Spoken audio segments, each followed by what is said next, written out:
3040 세대가 돼서 내가 어느 정도는 유능감은 느꼈어요. 내가 먹고 사는 데는 지장이 없어요. 우리 회사에서 대리급 정도 됐다. 그러면 일 수행하는 것 자체는 크게 문제가 없다. 그건 증명받은 겁니다. 3년 정도 이 회사에서 일했다. 아이고 잘리지는 않겠네. 그 다음이 문제라는 거예요. 그 다음에서 정체감과 3040 세대들이 가지고 있는 직장의 의미, 현실적으로는 어떠한가 잠깐 말씀드리고 또 가보죠. 블라인드에 이런 글들이 올라왔습니다. 삶의 목적이 없을 때 다들 어떻게 해?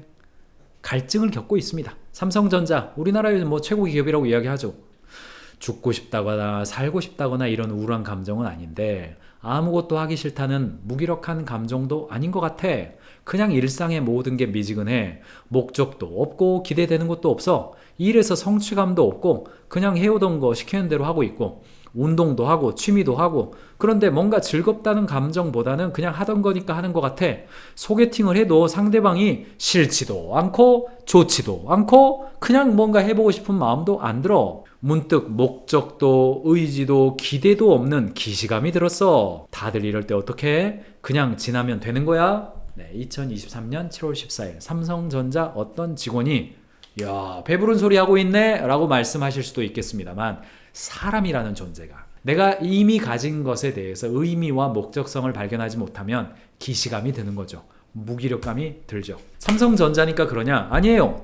대검찰청의 어떤 직원, 공무원의 어떤 직원, 서울특별시 교육청에 있는 어떤 직원, 무료한 일상, 임용하고 나서 목적 없는 삶 어떻게 살아야 될지 사는 게 재미가 없다. 미래가 기대가 안 돼서 재미없는 사람들이 있어?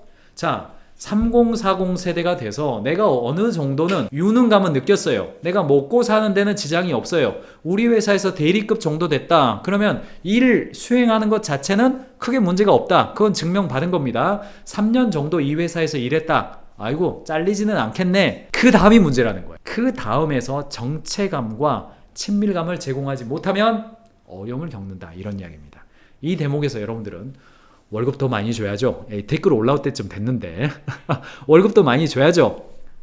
이거의 근거가 되는 게 뭐예요? 이거 대한민국 물질적 풍요가 행복의 1순위다. 이건 여러분 제가 말씀드렸습니다만 제가 이거에 대한 오해도 말씀드렸습니다. 우리나라가 물질적 풍요를 1등으로 보는 것 같지만 실제로는 그렇지 않다. 국내 조사나 다양한 자료를 보면 우리나라 사람들은 물질적 풍요보다는 1순위가 뭐예요? 가족이 1순위다. 가족이 1순위고 내가 하고 있는 사회적 관계, 친구들이고 그 다음이 직장에서의 의미다. 이거 발표 제가 많이 해드렸어요.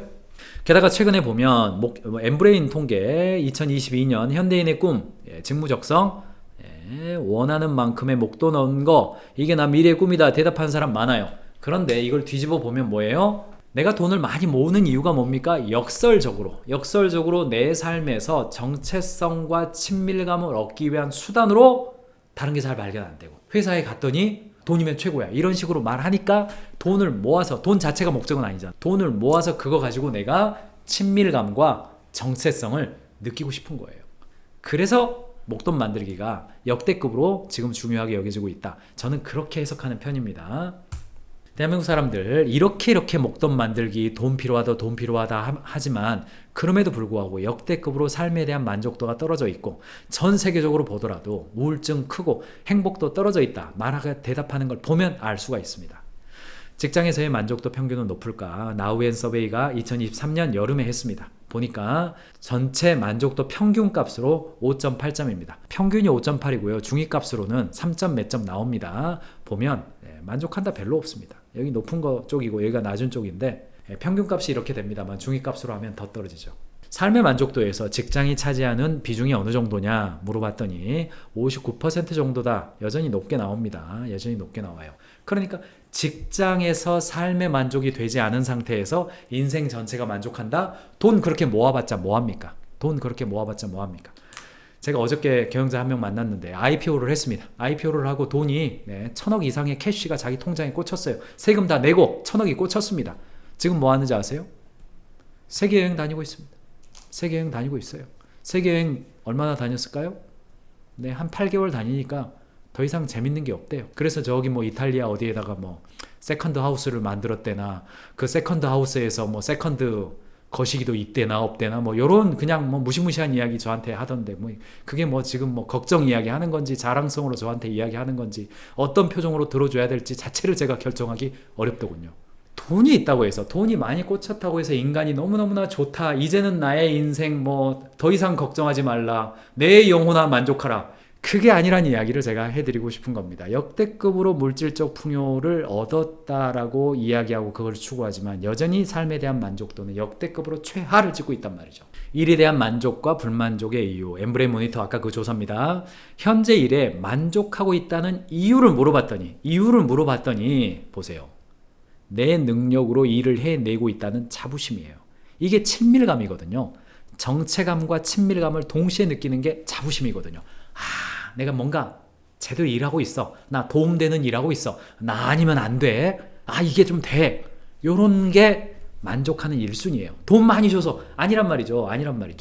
2번이 뭐냐? 나만의 시간과 생활을 할 수 있다는 점. 그 다음이 노력하면 성과를 낼 수 있는 일을 내가 하고 있다. 내가 좋아하는 일을 하고 있다. 요겁니다. 그 다음에 반대로 불만족하고 있다. 이게 1순위가 돈이어야 될 것 같은데 돈이 아니에요. 불만족하는 이유가 뭐냐? 발전 없이 정체된 느낌이 들어서 나 내 일에 대해서 불만족이다.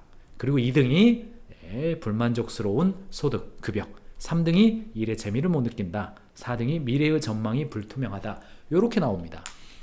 역설적이죠. 인간이라고 하는 존재가 한마디로 정리는 안 됩니다. 역설적이에요. 그런데 그 이면에 깊게 들어가 보면 뭐랑 연관이 있어요? 에릭 에릭슨이 이야기했던 정체감과 친밀감. 정체감이 뭐예요? 나는 지금 중요한 일을 하고 있는 사람이야. 우리 회사는 이런 일 하는 거야. 라고 하는 가치에 대한 공유가 정체감입니다. 자아 정체감이죠. 두 번째, 친밀감이 뭡니까?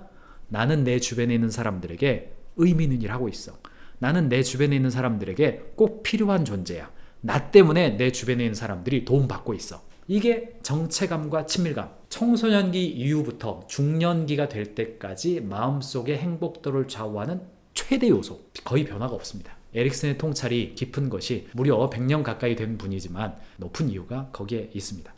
한국인의 행복 저해 요인 이렇게 봤더니 1순위가 일자리입니다. 2순위가 적은 소득이고 3순위가 불안한 노후 이렇게 됩니다. 20대, 30대, 40대 여기까지입니다. 적은 소득, 일자리, 불안한 노후 이 세 개가 언제나 붙어 있습니다. 그러나 소득은 그 소득 자체라기보다는 소득을 통해서 어떤 정체감과 친밀감을 느낄 수 있는 일을 할 수 있느냐 라는 관점으로 저는 보고 있습니다. 블라인드에서도 비슷한 조사를 했습니다. 이네들이 블라인드 지수라는 것을 발표하는데 굉장히 도움이 됩니다. 조사 배경을 보니까 2019년도에 조사를 했고요. 이네들이 매년 조사를 하다가 최근에는 조사 결과를 발표를 안 해서 왜 그런가 싶은데 최근에 좀 어려운 것 같아요. 연구소가 좀 줄어들었는지 어떻게 되는지 잘 모르겠습니다. 어쨌든 인생 전체의 행복도, 직장 내의 행복도 이 두 가지가 연관성이 63% 가능성으로 연결되어 있습니다.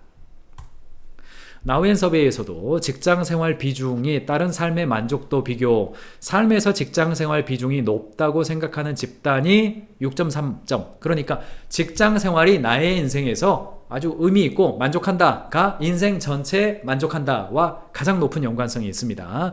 만족한다는 사람들일수록 인생 전체도 만족합니다. 그러니까 직장에서 만족도가 중요하다. 이런 이야기를 담고 있습니다. 자, 결론으로 넘어가 보죠. 입소스 조사인데요. 행복과 삶의 만족감에 영향을 미치는 핵심 요소가 무엇입니까? Key drivers of happiness. 행복 주요 드라이버. 동인이라고 봤을 때 여기를 보면요. 1번 내 삶에 의미가 있음을 느끼기예요. 2번 내 인생을 지배하는 기분. 3번 정신건강과 안녕. 4번 사회생활. 5번 생활 형편. 이렇게 나옵니다. 이거 전 세계적인 주요 국가들에 대한 조사입니다. 이거 거의 그냥 매년 조사합니다만 거의 큰 차이 없습니다. 1번이 뭐예요? 내 삶에 대한 의미를 느끼는 거예요.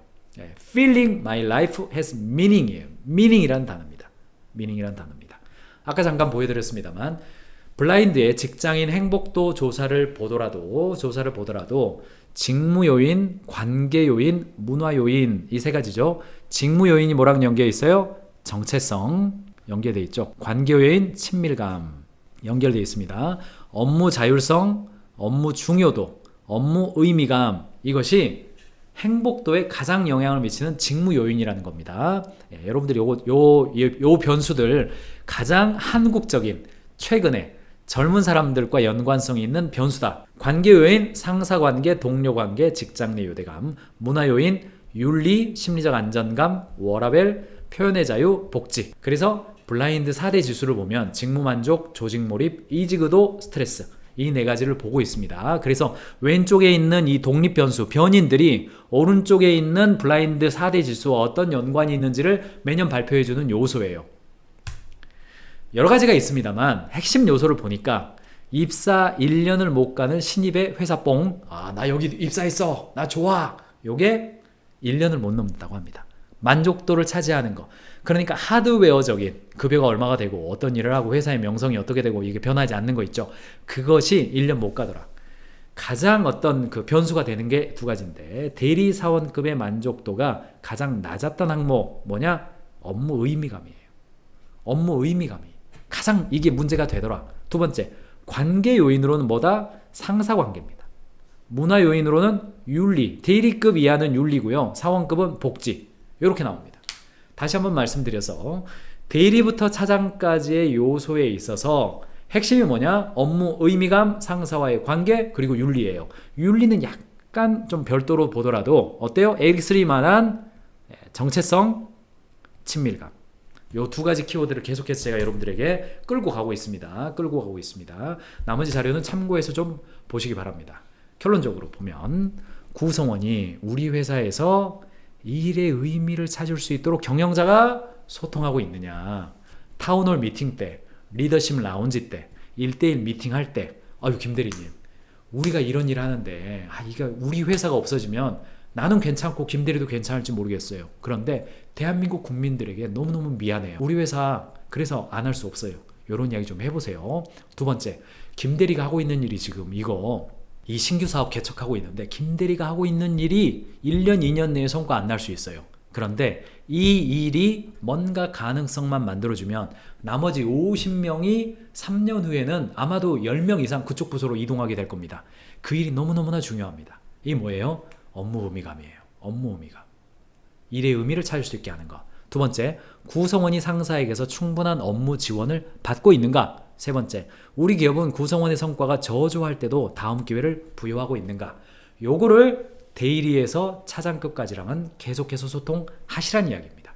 마지막으로 3040 직장생활 만족도, 이것을 어떻게 하면 관리할 수 있는지 구체적인 가인지 캠퍼스가 여러분들에게 드리는 솔루션 몇 가지 알려드리겠습니다. 에릭슨의 심리 발달 단계 이야기를 해드렸습니다만 여러분들은 요 그림 너무 익숙하시죠? 이거 몇 단계예요? 1단계, 2단계, 3단계, 4단계, 5단계. 여기 있죠? 5단계입니다. 이게 뭐예요?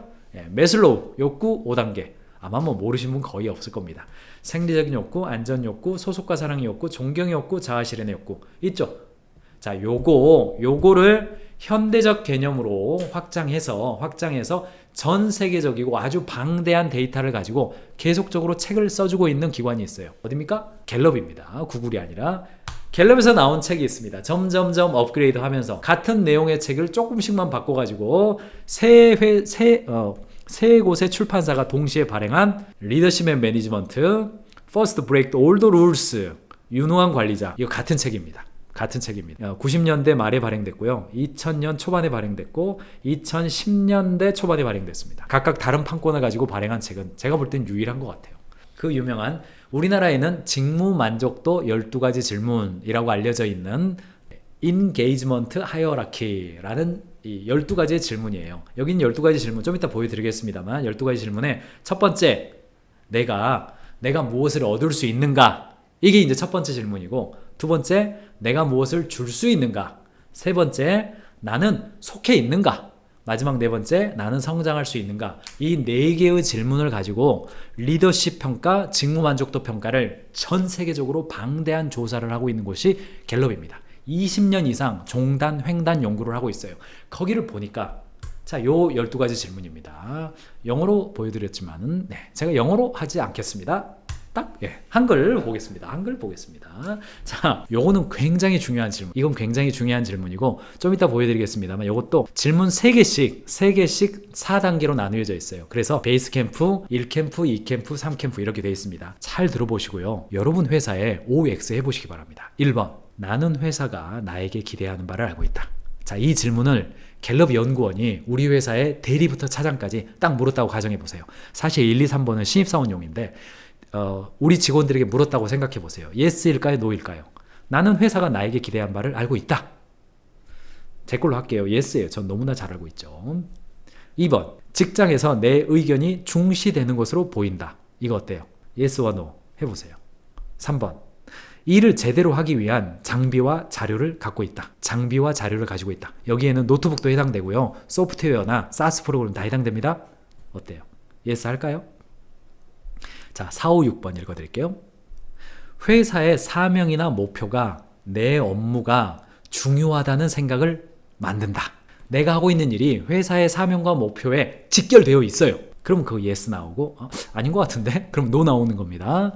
그때부터는 아까 말씀드렸죠. 하이어라키에서 내가 무엇을 줄 수 있느냐가 헷갈리기 시작하는 거예요. 벌써 나는 내 일상의 업무에서 최선을 다할 기회를 갖고 있다. 나 최선을 다할 기회가 주어진다. 6번. 내 동료들도 성과를 내기 위한 업무에 전념하고 있다. 아하, yes와 no. 자, 여기는 I예요. 이게 U입니다. U 이야기예요. 자, 7, 8, 9번. 7번. 나는 지난 7일간 좋은 업무를 인정받거나 칭찬받았다. Yes와 no? 지난 7일이에요. 7개월 전 아닙니다. 7개월 전 아니에요. 7일이에요. 칭찬받았다. 저 칭찬 여기 yes 하려고 그랬더니 칭찬을 받은 적이 어제 있네요. 어제 제가 엎드려 절받기 한번 했습니다. 네. 자, 8번. 나는 직장에 좋은 친구를 가지고 있다. 어때요? 저 친구 있습니다. 네, 좋은 친구 있습니다. 저만 친구라고 생각하는 건지 갑자기 모르겠네요. 자, 9번. 내 상사나 동료 직원들이 나를 하나의 인격체로 대우하는 것으로 보인다. 그렇죠. 인격체로 대우하죠. 이게 위예요, 위. 자, 마지막 3개의 질문. 잘 들어보시고 yes와 no를 스스로도 해보시고 우리 직원들은 몇 %가 yes를 할 수 있을까? 그 다음. 나는 지난 6개월 동안 직장의 누군가로부터 내 발전상 나의 개인적 커리어의 발전 이야기에 대한 이야기를 나누었다. 어때요? 예스와 노 나올까요? 안 나올까요? 원어원 미팅 하셨으면 나올 거고 아니면 안 나올 가능성이 높아요. 11번. 직장에 자기 개발을 장려하는 사람이 있다. 예스와 노. 마지막 12번. 나는 진화의 업무에 있어서 학습과 성장에 관한 기회를 가졌다. 예스와 노? 이거는 뭐예요? 미래입니다. 그로우에 관련된 이야기입니다. 성장에 관련된 이야기예요. 그래서 1, 2, 3번이 베이스 캠프고요. 4, 5, 6번이 1캠프, 2캠프, 3캠프 이렇게 발전합니다.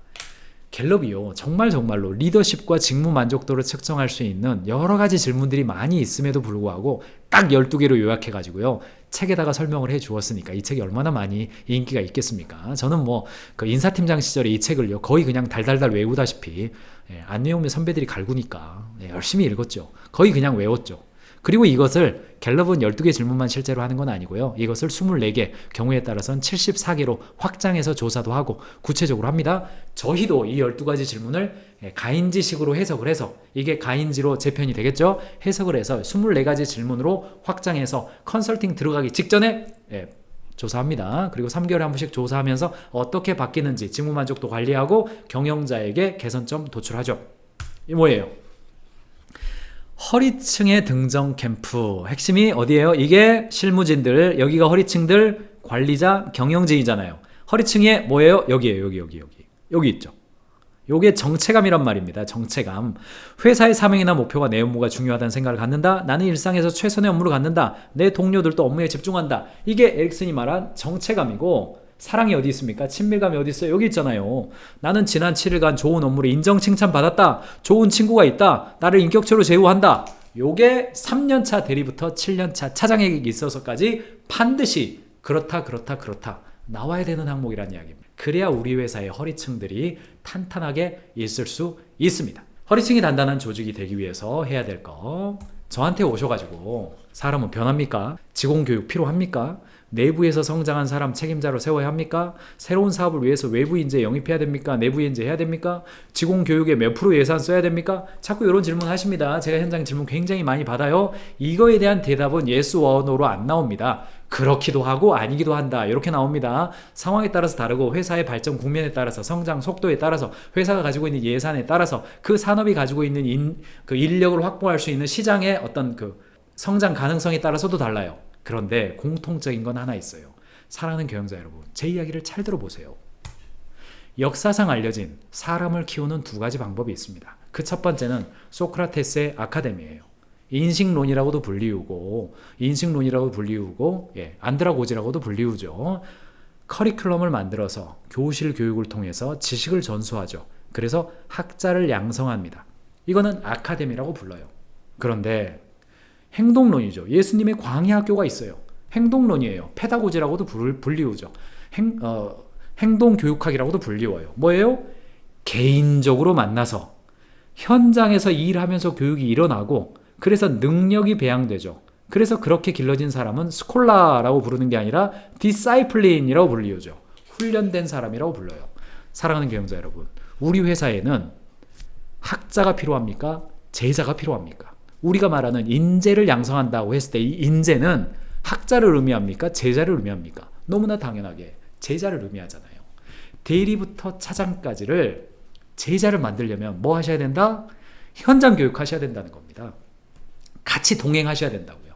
같이 동행하셔서 베이스 캠프에서 1캠프까지 어깨 짊어지고 등에다가 등산 메고 얼굴에다가 산소통 끼우고 1캠프는 산소통까지는 아니겠습니다만 같이 가셔야 된다는 이야기입니다. 저 위에 정상에서 너 이렇게 강사 붙여줄 테니까 배워. 이걸로 제자가 되는 일이 없어요.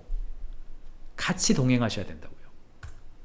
그걸 우리는 가인즈 캠퍼스에서 여러분들 KRS 핵심 인재 양성 검색하셔서 전문 강의를 반드시 들으시기 바랍니다. 개인적 인격적 관계성 속에서 정기적 만남과 지식 전수를 통해서 핵심 인재로 성장시키는 것. 오늘 제 벙커 특강을 들은 직후에 여러분들은 결심하시기 바랍니다. 지금부터 내가 1년 동안은 김대리, 박차장 이 두 사람 1대1로 만나서 1년 동안은 땡땡 분야의 전문가로 내가 만들겠다. 결심하시기 바랍니다. 오늘부터 내가 박 공장장을 6개월 동안 만나서 2주일에 한 번씩 만나서 한 번 만날 때 한 번은 밥 같이 먹고 한 번은 밥 먹으러 안 가고 커피 마시면서 대화하면서 공장장 레벨에서 경영자 레벨로 내가 성장시키겠다. 결심하시기 바랍니다. 다만 그것을 진행할 때 중요한 요소가 뭐냐? 첫 번째, 본을 통해서 전달함. 두 번째, 1대1 훈련입니다. 이런 거 진행할 때 1대1로 하면 기왕에 하는 거 시간 내는 거 아까우니까 여러 명 모아서 하면 되는 거 아닙니까? 그러다가 또 학자로 가요. 아카데미로 간단 말이죠. 1대1로 해야 동역이 가능해요. 1대1로 해야 진짜 깊이 있는 대화가 가능하고 그 가물대 물 한 모금 내가 뚫지 못하고 있는 그 작은 캐즘을 딱 해결해 줄 수가 있는데 2명만 돼도 대충 두리뭉술 말해버린단 말이죠. 왜요? 창피하니까. 1대1로 하셔야 됩니다. 두 번째, 본을 통해서 전달합니다. 준비된 태도가 있는 사람을 하는 겁니다. 준비되어 있지 않은 사람 훈련시킬 수 없습니다. 투명한 태도 해야 됩니다. 자신을 개방해서 나의 부족함도 이야기하면서 상호 교류 속에서 성장해 가는 겁니다. 그래야 그 사람이 제자가 될 수 있어요. 오늘날 수많은 기업에서 1세대 경영자가 2세대 경영자를 오랫동안 양성했음에도 불구하고 결국은 제끼고 아들을 임명하는 이유가 뭡니까? 딸을 임명하는 이유가 뭐예요? 기술은 전수됐을지 모르지만 인격과 태도와 마인드와 스피릿은 전수가 안 되니까 못 세우는 거예요. 저 사람이 대표가 돼버리고 사장이 돼버리면 내가 일구어왔던 나의 방향성을 무시할 것 같은 두려움 때문에 결국은 새까맣게 어리지만은 아들 임명하게 되는 겁니다. 아이고 그건 뭐 주주니까. 아니에요. 주주를 세우는 거랑 월급 사장 세우는 거랑 별개입니다. 그거 별개예요. 왜 그러냐? 인격적 교환이 안 일어나기 때문에 그렇게 돼요. 그래서 KRS는 세 가지를 보시면 돼요. 첫 번째, 구체적인 목표가 있는가? 1년 동안 합시다. 2년 동안 합시다. 그때는 이만큼 갑시다. 라고 하는 상호 간의 대화. 이 1번이에요. 두 번째, 정기적인 만남이에요. 우리는 맨날 만나서 대화하니까 그걸로 되죠. 아닙니다. 요거 아닙니다. 요거 아니에요. 업무상으로 만나는 그 만남하고 우리 KRS 하는 거예요. 이거 전수 미팅 하는 거예요. 양성 미팅 하는 겁니다. 정체성과 친밀감 지향 미팅 하는 겁니다. 요 컨셉으로 만나는 게 정기적이냐. 예, 권하기는요 한 2주일에 한 번 정도 산에 있으니까 2주일에 한 번 정도 만나실 것을 권해드립니다. 마지막으로 인격적 교류도 있어요. 아니 서로 부족함도 이야기하고 아니면 1대1로 만났으니까 가정사 이야기 물론 동의를 얻어야 되고 자연스러워야 되겠습니다만 가정사 이야기도 좀 하고 아니 경우에 따라서 저녁에 밥 먹으러 갈 수도 있고 점심 먹으러 가서 이야기할 수도 있고 그렇습니다. 저는 개인적으로 제가 대리 시절에 저도 저를 양성해준 많은 사람들이 있었습니다. 많은 사람들이 있었어요.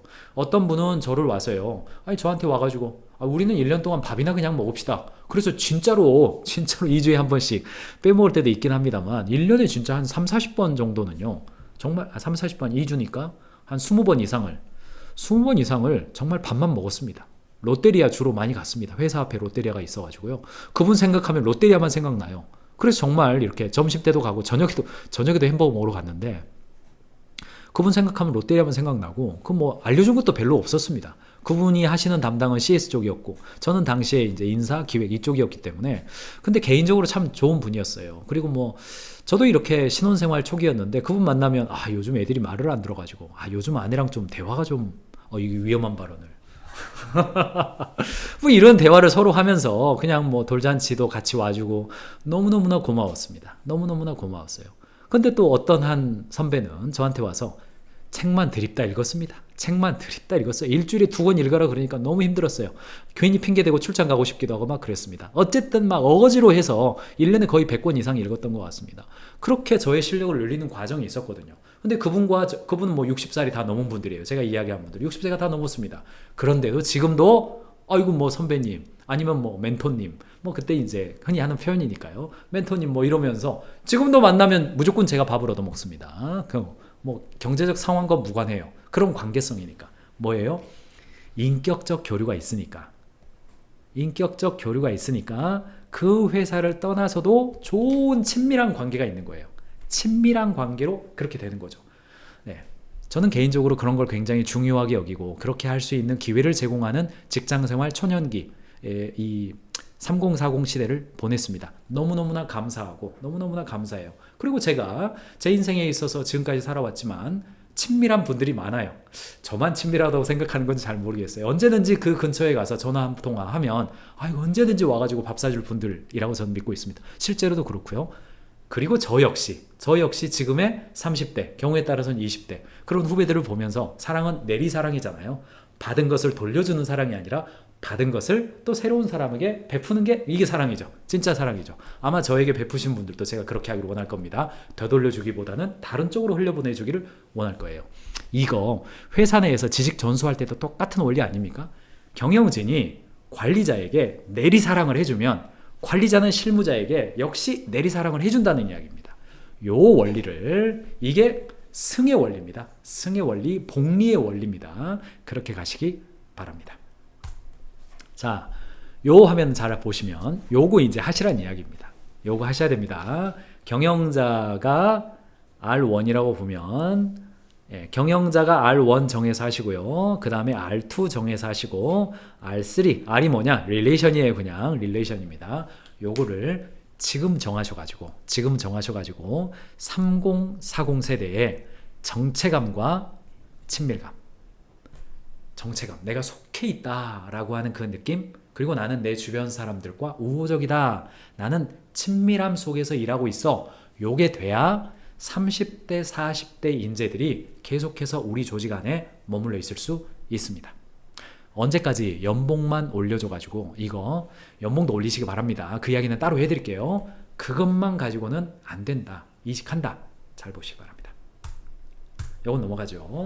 그래서 과장 KRS, 과장급이면 퍼실리테이팅 리더라고 이야기하는데 이거 매뉴얼에서 한 장만 제가 가져온 건데 팀장으로서 역할을 수행하기 위해서 KRS 목표, 일과 사람을 조직화할 수 있는가, 직접 현장에 투입되어서 문제를 해결할 수 있는가, 일을 마무리할 수 있는가, 자, 지식의 공유와 전수, 사람을 키울 수 있는 사람인가, 회사의 지식을 올려줄 수 있는 요소가 있는가, 요거를 보면서 요 5가지 요소에 100%는 아니지만 그래도 나름대로 체크될 수 있는 사람, 그런 사람 골라서 하시기 바랍니다. 그런 사람 골라서 하시라는 뜻으로 요거 매뉴얼에 있는 거 한 장만 가져왔습니다. KRS에 관련된 자세한 이야기 가인즈 캠퍼스에서 KRS 검색하셔서 여러분들 적용하시기 바랍니다.